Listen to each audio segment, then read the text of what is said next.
Hey, this is Bryce from Dent Force, and today I'm going to be working on this newer Chevy Traverse. I got this really large dent here. It goes from there to there, and it was actually caused by somebody shutting the door with their hip, slamming their hip into the side as they were trying to shut it.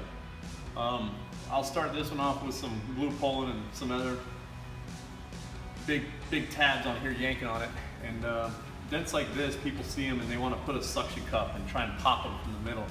That's the worst thing you could possibly do.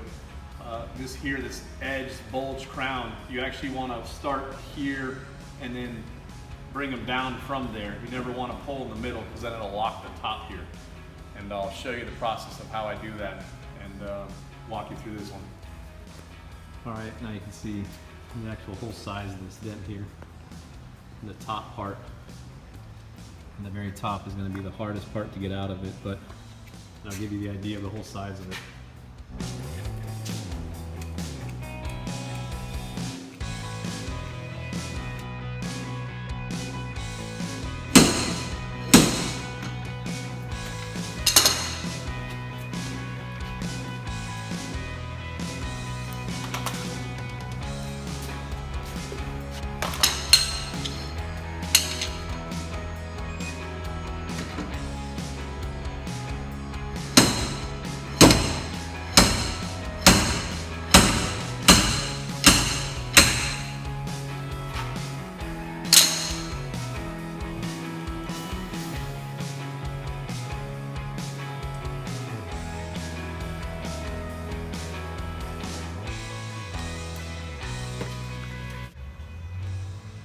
Okay, after a couple big glue pulls, this is what's left.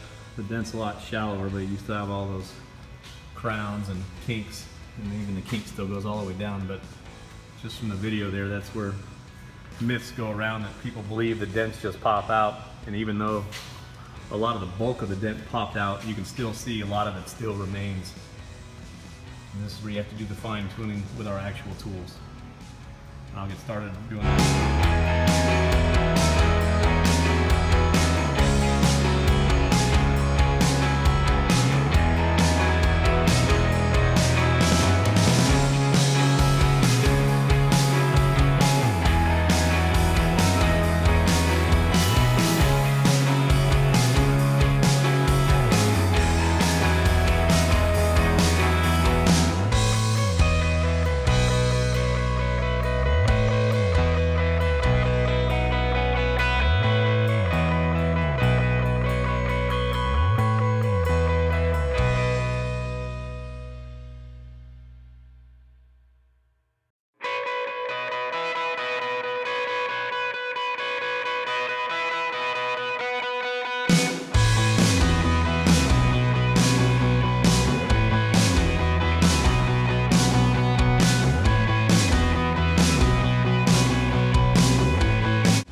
Okay, just got the door all finished up.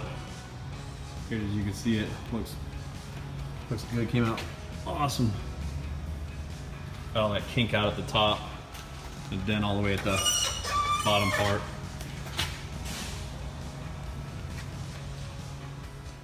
Okay, here's an example of the style of dent on that door. A lot of people think dents pop out, and what happens in that style of dent that happened in this door is there's what's called a pressure dent.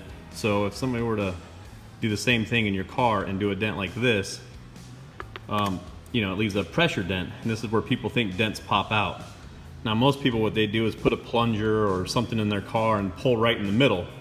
What happens if you pull in the middle, you pull the middle up, but these sides are still locked, and that's like the same thing with the top of that door. If you look at it, it's like a brow. The way to actually fix these is you have to pull from the edges or put pressure from there, and the middle of the dent actually comes up like this a little bit at a time, and that's where they pop. And people think sometimes dents pop out, and what actually happens is the sides, not as an extreme as this can because it's obviously thinner, but you still get what's left like you've seen in the video. After I pulled it, you still get this, and this is what you actually have to go behind and fix. So if you ever have a big dent in your car and you think it's going to pop, one of the worst things you could do is put something in the middle and then pull it, because all you do is lock the sides.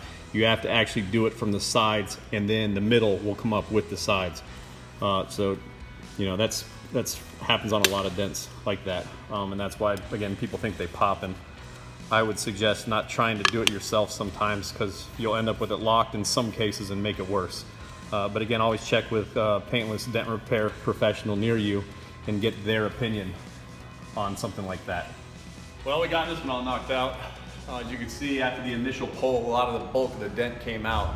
But then after that, fine tuning to rest still took around 2 to 2.5 hours to get it all out. This one still wasn't severe enough, and the door's wide open. I didn't have to take the door apart and put it on a stand. I could do this one on the vehicle, but as you can see, it comes out really well. And the owners of this should be really happy. If you have any dents, dings, creases, or hail damage in Brevard County, Florida, give us a call, text us pictures of your damage. And again, thanks for watching.